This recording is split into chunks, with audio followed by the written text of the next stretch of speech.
Welcome to our story channel. Where are you watching from? Please subscribe and let's dive in. You know that feeling when you're underwater? That moment when your lungs start burning and every instinct in your body screams at you to breathe, even though you know it'll kill you. That's where my story begins.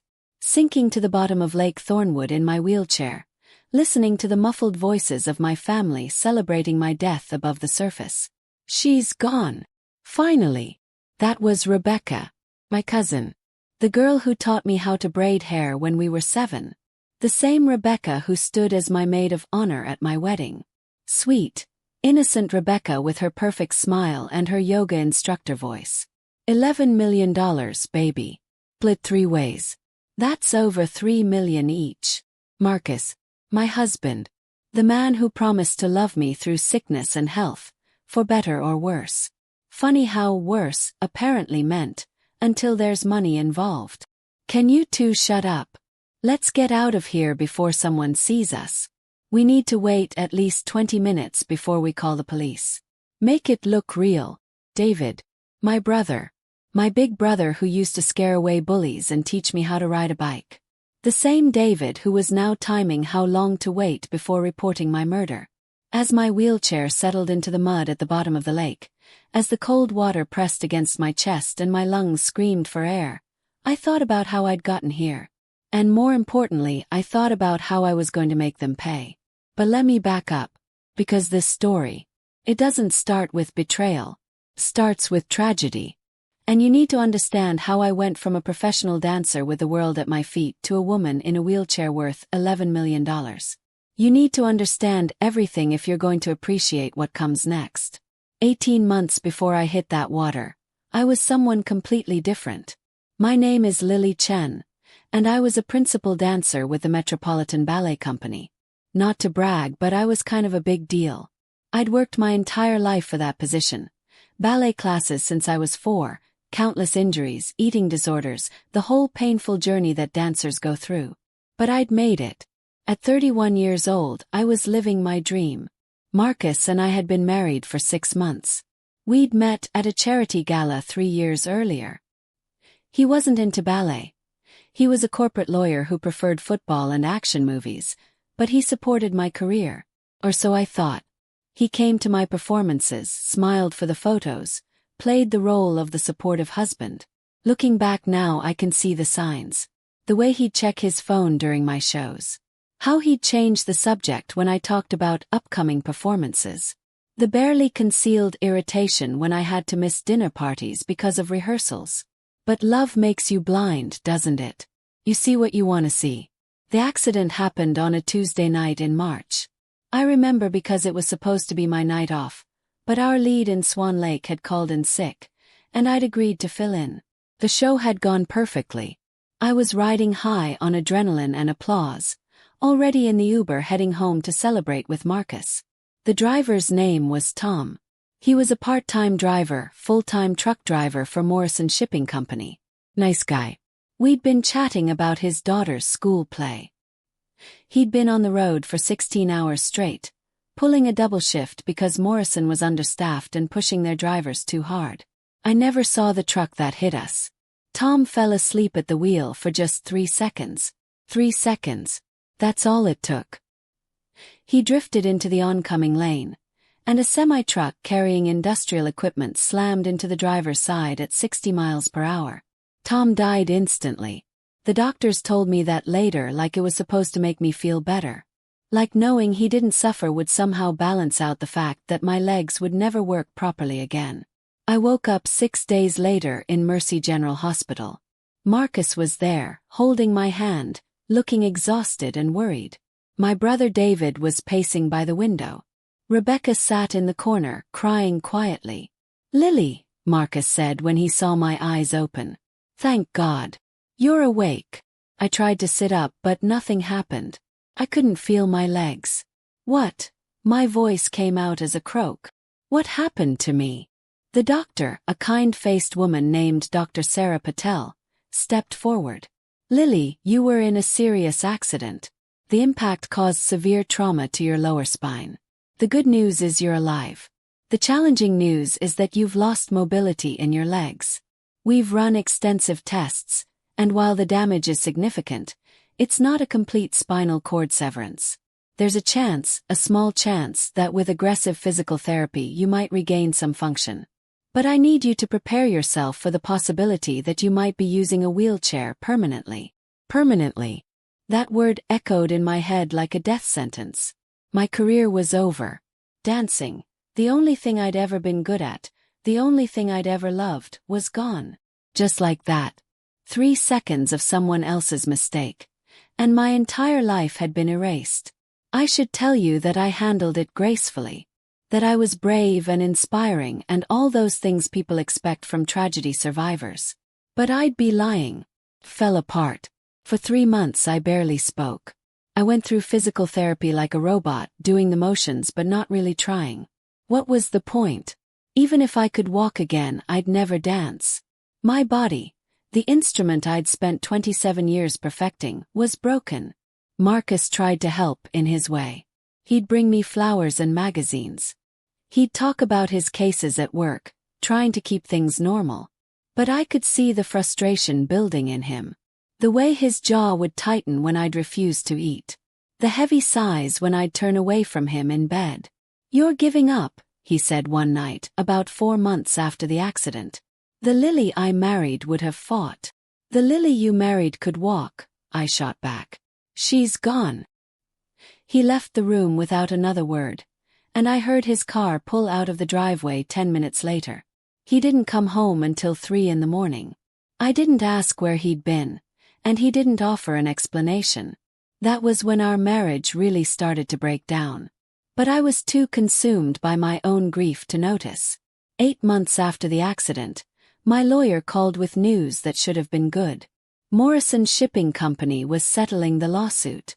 They were offering $11 million. $11 million. The company had been found grossly negligent. They'd been forcing drivers to work illegal hours, falsifying logbooks, ignoring safety regulations. Tom had been on his 34th hour of driving in 2 days.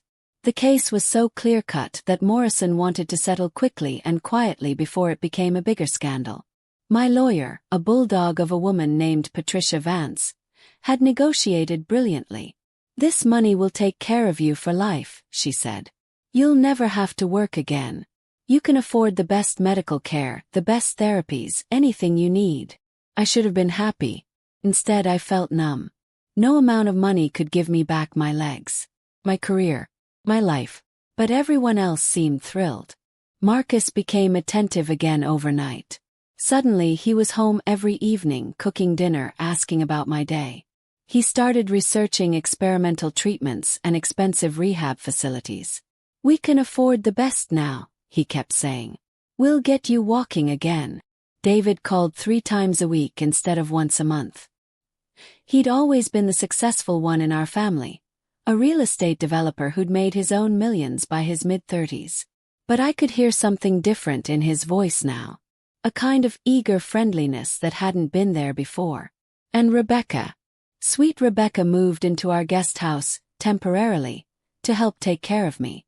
She'd been working as a yoga instructor and life coach, which really meant she was barely scraping by financially. Having free housing was a godsend for her, she said. And she wanted to be there for me. I was too deep in my depression to see what was really happening. Too grateful for the company to question their motives. When you're drowning in grief, you grab onto any lifeline offered, even if it's rotten. The settlement money hit my account on a Friday in November. By Monday, Marcus had suggestions for how we should invest it. David had opportunities he wanted to tell me about. Rebecca thought we should go on a healing retreat in Bali. First class, of course, nothing but the best for my recovery. I said no to all of it. The money sat in my account, untouched, while I tried to figure out what I was supposed to do with a fortune I'd traded my legs for. That's when Marcus suggested updating our will. "Just to be safe," he said one evening, bringing me tea in bed like he used to when we were newlyweds. "With this much money, we need to make sure everything is in order. You know, just in case." "Just in case what?" "Yes. Just in case anything happens to either of us. It's responsible, Lily." It's what adults do when they have assets. He made it sound so reasonable, so logical. And I was on pain medication that made me foggy and compliant. I barely read the documents he put in front of me. I just signed where he pointed, trusting that my husband had my best interests at heart. I signed my own death warrant, and I didn't even know it. Looking back, the signs were everywhere. But when you're depressed and in chronic pain, when you're grieving the loss of everything you've ever been, you don't notice the walls closing in around you. Started with small things. Marcus began working from home more often, but he'd close the study door when he was on calls. Rebecca would disappear for hours at a time, saying she was at yoga classes, but she never seemed more relaxed when she returned. David would visit once a week, always asking detailed questions about my medical condition, my pain levels, my medications. "Just concerned," he'd say. "You're my little sister." Then there were the conversations that would stop abruptly when I wheeled into a room. The glances exchanged over my head when they thought I wasn't looking. The way Marcus had started managing all our finances, even though I'd always handled the bills before the accident. "You need to focus on healing," he'd say whenever I asked about our accounts.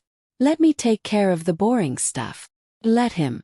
God, I let him take complete control, and I didn't ask questions. The physical therapy had been going poorly. I'd regained some sensation in my legs, but not enough to stand, let alone walk. My therapist, a perpetually optimistic man named Rob, kept saying I wasn't trying hard enough. "You have to want it, Lily," he'd say, pushing my legs through exercises that felt pointless. The mind gives up before the body does. He was right, but I didn't want to hear it. I fired him after 3 months and stopped therapy altogether. Marcus didn't argue. Neither did David or Rebecca.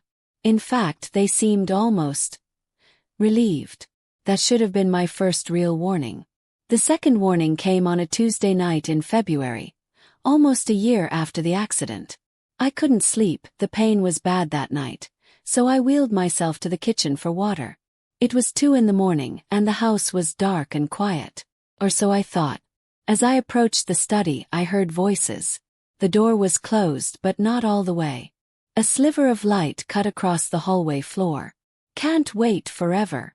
That was David. "We don't have a choice. It has to look natural." Marcus. "She could live another 50 years. I'm not waiting that long." Rebecca, her voice sharp with frustration. "Then what do you suggest?" Marcus snapped. "The will is ironclad. We only get the money if she dies. If we divorce, she gets half and we lose everything. This is the only way." My blood turned to ice. "So we accelerate the timeline," David said. "Make it look like an accident. She's in a wheelchair, for God's sake. Plenty of believable scenarios." I should have burst in right then. Confronted them. Called the police. But I was frozen, my hand gripping my wheelchair so tight my knuckles went white. "What about the nurse?" Rebecca asked.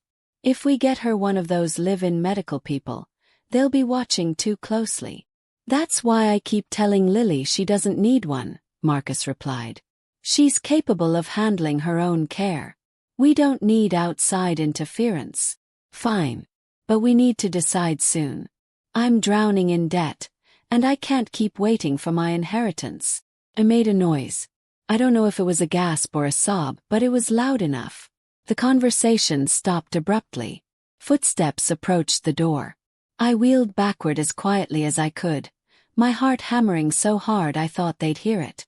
I made it back to the bedroom just as I heard the study door open fully. "Hello," Marcus called out. "Lily." I held my breath in the dark, pretending to be asleep when he came into the bedroom a minute later. He stood in the doorway for a long moment, and I could feel his eyes on me. Then he closed the door softly and left. I didn't sleep the rest of that night. I lay in bed, staring at the ceiling, replaying their words over and over in my mind. The only way. Make it look like an accident. My inheritance. They were going to kill me. My husband, my brother, my cousin, the 3 people I trusted most in the world were planning my murder. And suddenly my depression lifted, replaced by something cold and sharp and absolutely furious. They wanted me dead. Fine. But I'd be damned if I'd make it easy for them. The next morning, I woke up with clarity I hadn't felt in a year. While Marcus made breakfast and Rebecca did her morning yoga in the living room, I sat in bed with my laptop and started researching. Private investigators, surveillance equipment, lawyers who specialized in fraud and attempted murder. I cleared my browser history after every search and used a VPN I'd downloaded. If they were watching me, I couldn't give them any reason to suspect I knew. I found Sarah Klein on the third day of searching. Her website was simple, no flashy graphics or bold promises. Just, Sarah Klein Investigations, former FBI. Specialized in fraud, embezzlement, and domestic surveillance. Discretion guaranteed. Perfect. I called from the bathroom with the shower running. She answered on the second ring. Klein Investigations. Hi, my name is Lily Chen and I need help. I think my family is planning to kill me. There was a pause. Then, tell me everything. I did. I told her about the accident, the settlement, the overheard conversation. I told her about the will I'd signed without reading. About the sudden attention from people who'd barely visited me before. Sarah listened without interrupting. When I finished, she said, I can help you, but we need to move carefully. If they suspect they might accelerate their plans. Can you get me into your house without them knowing? There's a back entrance to the house that leads to my bedroom, I said. It's got a separate key. The gardener uses it to access the storage shed. They're usually out of the house together on Thursday afternoons. Marcus plays tennis, Rebecca teaches a class, and David is at work. This Thursday then. 2 p.m. Don't tell anyone. Don't act differently. Can you do that? Yes. Good. One more thing, Lily. Do you want to just catch them and press charges? Or do you want to destroy them? I thought about Marcus's hand on my shoulder the night before, gently rubbing away my stress. I thought about Rebecca bringing me tea with that concerned smile. David calling me little sis like he actually cared. I want to destroy them, I said. Then we will. That Thursday, Sarah Klein arrived exactly at 2 p.m. She was nothing like I'd expected. Mid-40s, dressed like a soccer mom in jeans and a cardigan, with kind eyes and a warm smile. You'd never guess she'd spent 20 years with the FBI tracking down white-collar criminals.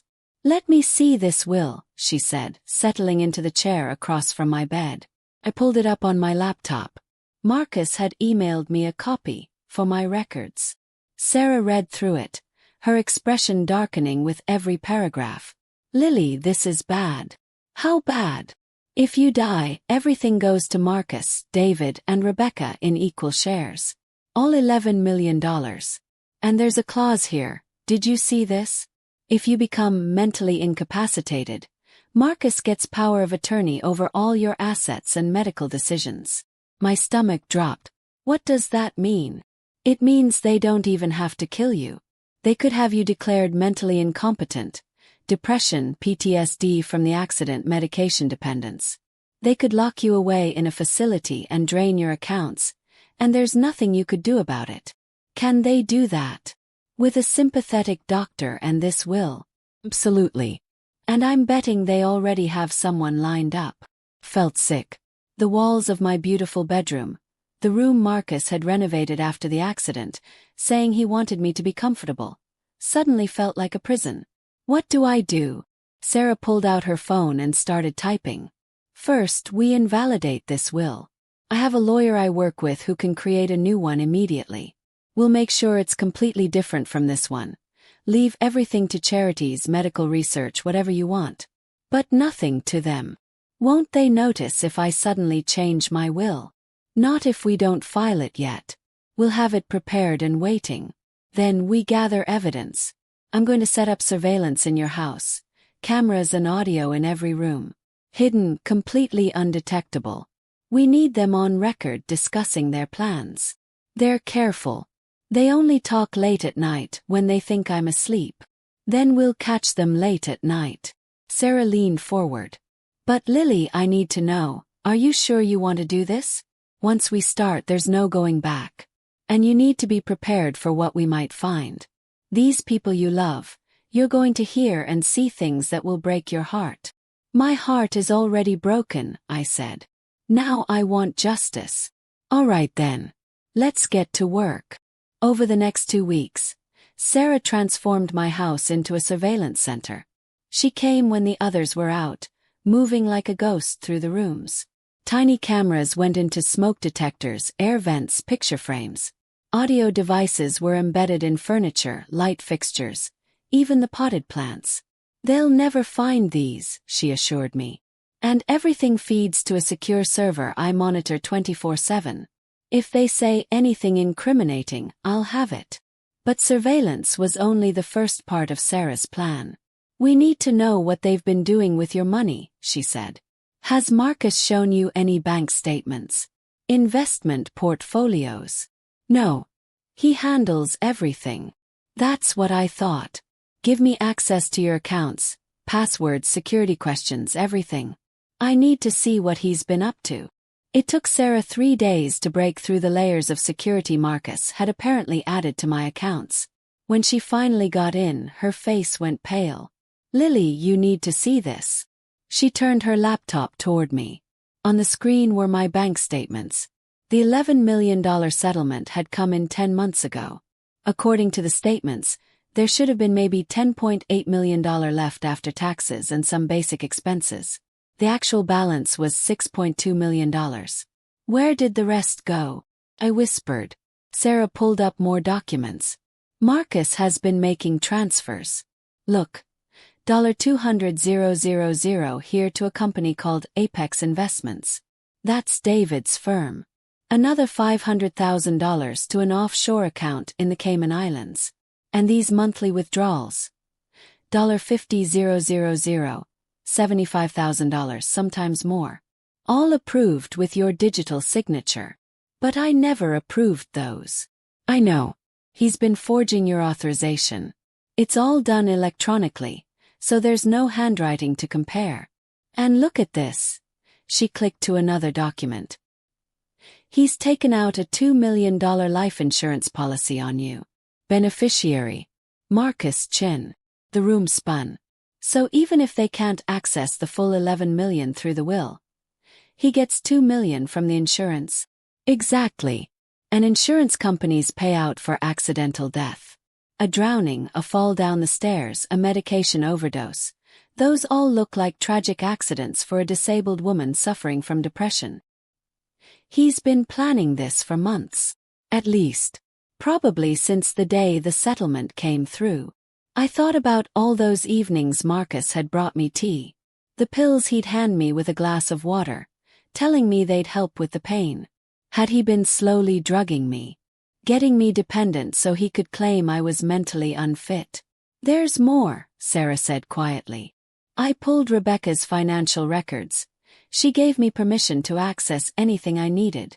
She's $180,000 in debt. Credit cards, personal loans, back rent. She's been making minimum payments, but she's drowning. And David, his real estate company is in serious trouble. He's got investors breathing down his neck, projects that went way over budget. He needs a cash infusion of at least $3 million in the next 6 months, or he's going to lose everything. So that was it. They all needed money. Desperately. And I was their lottery ticket. What about the cameras? Yes. Have they said anything? Not yet. They're being careful. But they will. Criminals always get confident. They'll slip up. She was right. 2 days later at 1:47 a.m., my bedroom camera caught Marcus creeping into my room. I'd pretended to be asleep, my breathing slow and steady. I watched through barely slitted eyes as he approached my nightstand, where my pill bottles sat. He opened the one labeled Pain Management and dumped the contents into his hand. Then he replaced them with different pills from his pocket. They looked similar, but Sarah's analysis later would show they were high-dose benzodiazepines, powerful sedatives that, when combined with my actual pain medication, could cause respiratory depression or even death. He was slowly poisoning me. Marcus stood over my bed for a long moment, and I had to fight to keep my breathing even, To not scream or cry or show any sign I was aware. Then he leaned down and kissed my forehead softly. "Sleep well, sweetheart," he whispered. "I've never felt such cold terror." The next morning I flushed all my pills down the toilet when I was alone and told Marcus I was feeling better. Didn't need them anymore. He tried to insist, but I held firm. "I want to try to manage the pain naturally," I said. "Clear my head." He didn't like it, but he couldn't push too hard without seeming suspicious. That evening Sarah called me. "We got it." "Got what?" "Everything. They met in the study an hour ago, all three of them." "Lily, you need to hear this." She played me the audio file. I'll never forget a single word. "Marcus. She stopped taking the pills." "Rebecca. So what do? We can't wait much longer. My creditors are getting aggressive." "David. We need to move to Plan B." "The accident." "Marcus. It has to be foolproof. No room for error." "Rebecca. What about the lake? You've been taking her there for therapeutic outings. No one would question it." "David. A midnight boat ride. She's in her wheelchair, maybe she leans over to look at the water, the chair tips, she goes in. We try to save her but it's dark and she goes under before we can get to her." "Marcus. The wheelchair would sink. They'd find her drowned. Tragic accident." "Rebecca. When?" "David. Soon. We'll plan it for the anniversary of her accident. Next month. It'll even seem poetic. Grief-stricken woman dies exactly 1 year after the tragedy that ruined her life." "Marcus. I like it. Gives us time to prepare. We need to make sure we're all together, all witnesses. That way our stories line up." "Rebecca. And afterward?" "David. We wait a respectful amount of time. 6 months maybe. Then we quietly settle the estate. 3 ways just like we agreed." "Marcus. To Lily. May she rest in peace." They laughed. All 3 of them laughed. I vomited into the trash can beside my bed. "We have them," Sarah said when I could speak again. "That audio alone is enough for attempted murder charges." "No," I said, my voice shaking with rage. "It's not enough." "What do you mean?" "I mean they haven't actually tried to kill me yet. A good lawyer could argue they were just venting, just dark humor, that they never would have really done it. I need them to actually try." Sarah was quiet for a long moment. "You want to let them attempt to murder you?" "Yes." "Lily, that's incredibly dangerous. Can you keep me safe?" "I can try, but..." "Then that's what we're doing. I want them to push me into that lake. I want them on camera actually committing attempted murder. I want evidence so clear that no lawyer, no judge, no jury could possibly let them walk free. You understand what you're asking? You could die. If something goes wrong, if I can't get to you in time." "I won't die," I said, and I meant it. "Because I'm going to learn how to swim." That's when I told Sarah about the physical therapy I'd quit. About Dr. Rob saying I wasn't trying hard enough. About the sensation I could still feel in my legs. The way they'd occasionally twitch or tense. What if I could walk? Yes. Not run marathons, but enough. Enough to get out of that wheelchair. Enough to swim to shore. Can you? I don't know. But I'm going to find out. Sarah stared at me for a long moment. Then she pulled out her phone. "I know someone. Dr. Jennifer Chen, no relation to you. She's a rehabilitation specialist who works with trauma patients. She's expensive and she's intense, but if anyone can get you mobile again, it's her. Call her." Dr. Chen came to the house the next day, entering through the back just like Sarah did. She was a tiny woman, maybe 5 feet tall, with arms like steel cables and eyes that missed nothing. She examined my legs thoroughly, running tests I didn't understand, pushing and prodding and making notes. Finally she sat back. "You have atrophy, obviously. But the nerve damage isn't complete. Whoever told you you'd never walk again was probably right about dancing, that's done. But walking, basic mobility, that you can do if you work hard enough." "How hard?" "The hardest thing you've ever done in your life." Harder than any ballet training you went through. This will be painful. Some days you'll want to quit. Some days you'll hate me. But if you commit, really commit, I can have you walking short distances in 8 weeks. Maybe less. And swimming. She smiled. Swimming is actually easier than walking when it comes to this kind of injury. The water supports your weight. We can start water therapy immediately. In 8 weeks, you'll be able to swim well enough to save your life. Then let's start. For the next 2 months, I lived a double life. During the day, I played the depressed, helpless invalid. I let Marcus wheel me around. I let Rebecca fuss over me. I smiled weakly at David's visits and pretended everything was fine. But at night, when they thought I was sleeping, Dr. Chen would slip into my room through the back entrance. We'd work in complete silence. She couldn't even give me verbal encouragement for fear they'd hear. The first week, we focused on just getting my legs to support my weight. Dr. Chen would prop me against the wall, holding me steady, and I'd try to stand for 5 seconds. Then 10. Then 30. It was agony. My legs would shake and cramp. Sometimes they'd give out completely and I'd collapse. Dr. Chen would catch me, wait for me to catch my breath, and make me try again. By week 2, I could stand for a full minute. By week 3, I took my first step. I'll never forget that moment. It was 3 in the morning and Dr. Chen had set up parallel bars in my bedroom, the kind they use in physical therapy. She positioned me at one end, her hands hovering near my waist ready to catch me. "Okay," she whispered. "Push off with your right leg. Swing the left forward. I've got you." Pushed. My right leg trembled but held. My left leg moved forward 6 inches and touched down. I didn't fall. I took a step. Cried. Silent tears ran down my face as I stood there, shaking, supported by bars and Dr. Chen's steady hands. I'd taken 1 step, and it felt like I'd climbed Everest. "Again," Dr. Chen whispered. I took another step. Then another.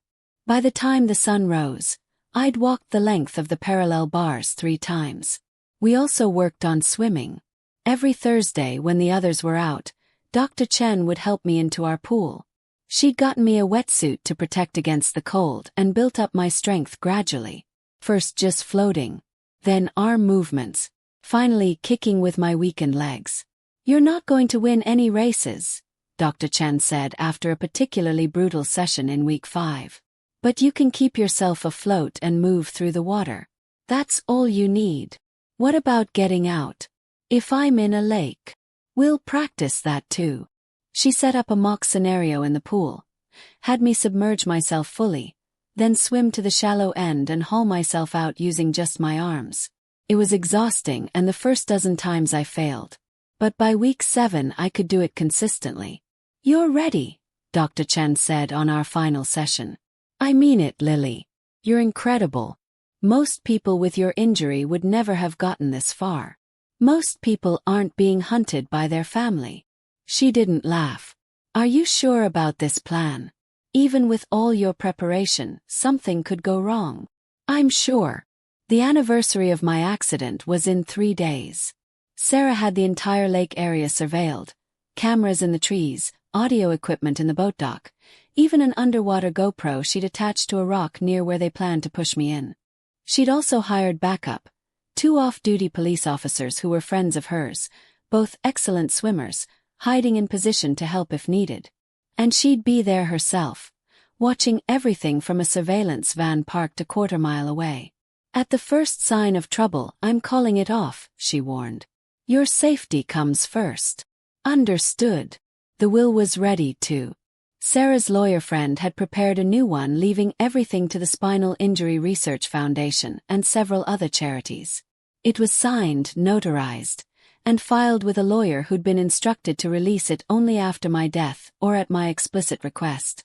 Marcus, Rebecca, and David would get nothing. Everything was in place. All I had to do was survive. The day arrived cold and clear. Marcus suggested a midnight excursion to Lake Thornwood that afternoon. "I think it would be good for you," he said, his hand on my shoulder as I sat in my wheelchair at breakfast. "It's the anniversary of the accident. Maybe we should go somewhere peaceful, somewhere you can reflect and maybe find some closure.